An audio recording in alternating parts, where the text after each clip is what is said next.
Hello বন্ধুরা, কেমন আছেন সবাই? আশা করি সকলে অনেক ভালো আছেন।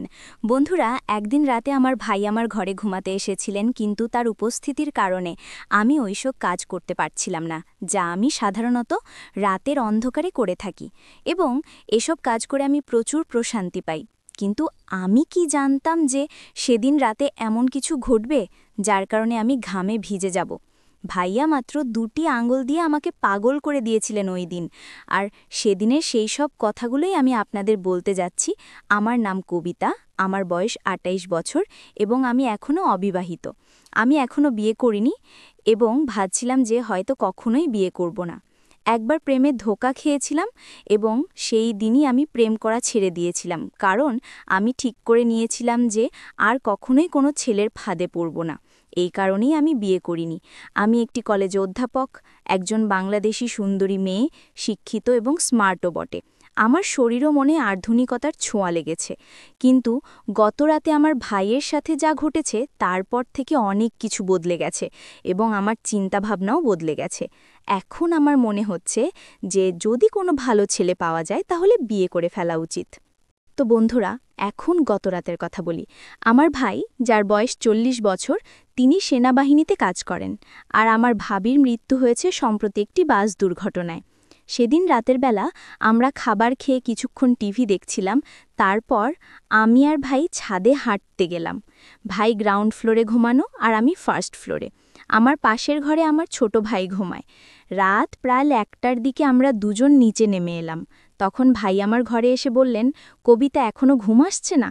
চলো গল্প করি। আমরা দুজন বিছানায় শুয়ে গল্প করতে লাগলাম।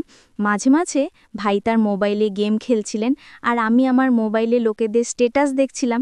এমন সময় জোরে বৃষ্টি শুরু হয়ে গেল আর হালকা ঠান্ডা বাতাসও বইতে লাগলো, যা আমরা দুজনেই খুব পছন্দ করি। দেরাদুনের হাওয়া তো এমনিতেই খুব ভালো। কিছুক্ষণ পর ভাই ঘুমাতে শুরু করলেন। আমি বললাম, ভাইয়া, আপনি আপনার ঘরে যান, আপনার ঘুম পাচ্ছে। ভাই নাখোশ হয়ে বললেন, কবিতা, আমাকে বিরক্ত করো না প্লিজ।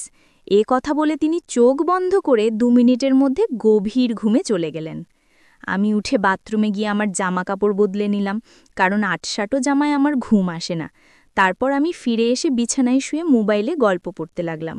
এই দিনগুলোতে আমি অনেক ভালো গল্প পড়ে আমার মনের শখ পূরণ করি, কিন্তু আমার ভাই তখন আমার সাথে ঘুমিয়ে পড়ার কারণে আমি আর সেই সব কাজ করতে পারছিলাম না, যা আমি সাধারণত রাতের অন্ধকারে একা ঘুমানোর সময় করে থাকি।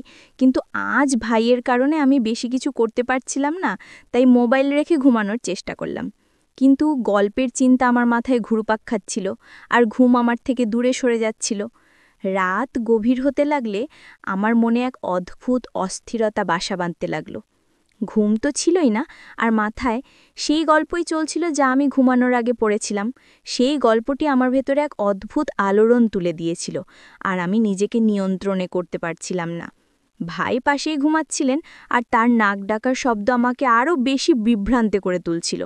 যদি তিনি সেখানে না থাকতেন, তাহলে হয়তো আমি নিজেকে সেই গল্পের অংশ বানিয়ে নিতাম আর সেই সব কাজ করতাম যা আমাকে রাতের অন্ধকারে একা করতে ভালো লাগে। কিন্তু আজকের রাতটা ছিল একটু আলাদা। আমি আমার নিজের চিন্তায় ডুবে গিয়েছিলাম। এমন সময় হঠাৎ ভাই পাশ ফিরলেন আর সোজা হয়ে বসলেন। আমার চোখ অজান্তেই সেই দিকে চলে গেল, আর আমি যা দেখলাম তাতে আমার পায়ের নিচের মাটি সরে গেল।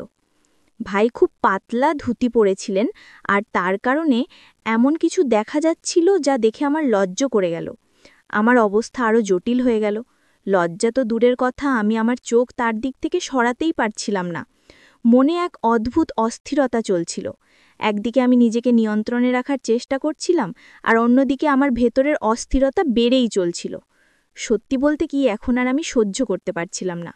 প্রতি মুহূর্তে মনে হচ্ছিল যে যদি আমি নিজেকে নিয়ন্ত্রণে না রাখি তাহলে কিছু একটা হতে পারে, আর এই অবস্থা থেকে বেরিয়ে আসা আমার পক্ষে অসম্ভব হয়ে যাবে।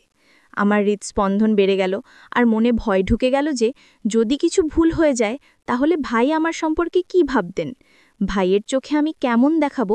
এই প্রশ্নগুলো আমাকে আরও বেশি অস্থির করে তুলছিল। কিন্তু অন্যদিকে আমার মনে এক গভীর ইচ্ছাও ছিল যা আমাকে বারবার সেই দিকে টানছিল, যেন আমি যা ভাবছি তা পূর্ণ করে ফেলি। আমার ভেতরের দ্বন্দ্ব এখন চরমে পৌঁছেছে।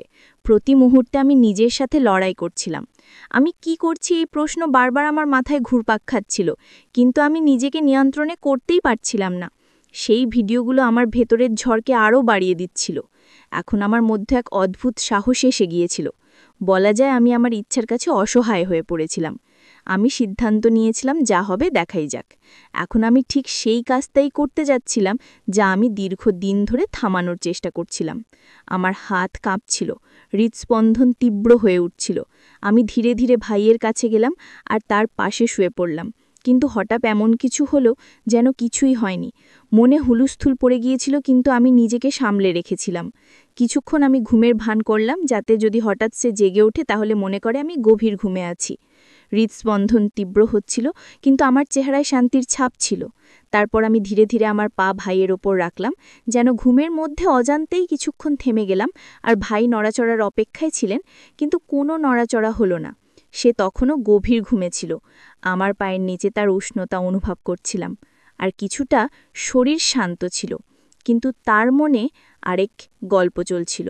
আমার পায়ের নিচে তার আকাশ স্পষ্ট অনুভব হচ্ছিল, আর তার করা আওয়াজ আমার ভেতরের সব জটিলতাকে আরও বাড়িয়ে দিয়েছে। আমার হৃদস্পন্দন তীব্র হয়ে উঠছিল, আর সেই ভয় যা আমাকে সবসময় আটকে রেখেছিল এখন স্পষ্ট হয়ে উঠছিল। এখন আমি নিজেকে নিয়ন্ত্রণে করতে পারছিলাম না। সময় যত গড়াচ্ছিল আমার ইচ্ছা তত শক্তিশালী হয়ে উঠছিল। আমি জানতাম যদি এখন নিজেকে নিয়ন্ত্রণ না করি তাহলে এমন কিছু ঘটবে যা থেকে ফিরে আসা সম্ভব হবে না।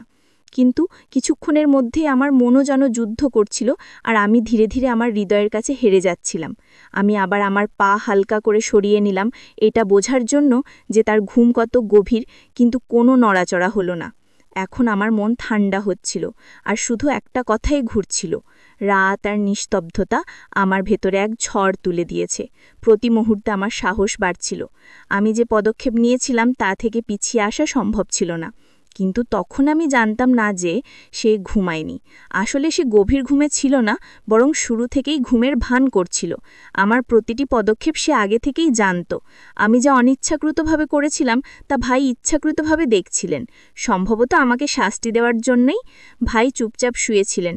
আমি একেবারেই জানতাম না যে তার চোখ বন্ধ থাকলেও তার মস্তিষ্ক পুরোপুরি জাগ্রত ছিল। আমার হৃদয়ে টানাপোড়েন চলছিল, কিন্তু ভাইয়ের কোনো প্রতিক্রিয়া না দেখে আমি আরও উত্তেজিত হয়ে উঠলাম। ঠিক সেই মুহূর্তে যখন আমি আরও কিছু করতে যাচ্ছিলাম, তিনি হঠাৎ চোখ খুললেন। আমার হৃদস্পন্দন যেন থেমে গেল। চোখ খোলা মাত্রই আমি তড়িঘড়ি চোখ বন্ধ করে ঘুমের ভান করলাম, কিন্তু আমার মুখে আতঙ্ক আর অস্থিরতা স্পষ্ট ফুটে উঠছে। আমি বুঝতে পারছিলাম নিজেকে এক ভয়ঙ্কর ফাঁদে ফেলেছি, কিন্তু যা হতে যাচ্ছিল তার জন্য আমি মোটেও প্রস্তুত ছিলাম না। তখনই ভাই আমাকে এই অবস্থায় দেখে ফেললেন। কিছু বলার আগেই তিনি কোনো লজ্জা বা দ্বিধা না ছাড়াই এগিয়ে এলেন। এরপর যা ঘটল তা আমার জন্য এক গভীর আঘাতের চেয়ে কম নয়। টানা 4 ঘন্টা ধরে তিনি আমার সাথে এমন কিছু করলেন যা আমি কখনো ভুলতে পারবো না। সেই মুহূর্তগুলো আমার পুরো বিশ্বটাকেই বদলে দিয়েছে। কিন্তু এই গল্পের শেষ এখানে নয়। ওই 4 ঘন্টায় যা ঘটেছিল তার সম্পূর্ণ সত্যতে আমি আপনাদের পরের পর্বে বলবো। যদি জানতে চান কি ঘটেছিল, তবে আমার চ্যানেল সাবস্ক্রাইব করতে ভুলবেন না, যাতে এই রোমাঞ্চকর এবং রহস্যময় গল্পের পরবর্তী অংশ আপনি উপভোগ করতে পারেন। আমি আপনার প্রিয় বন্ধু কবিতা। আগামীকাল আবার দেখা হবে। সে পর্যন্ত সবাইকে ধন্যবাদ।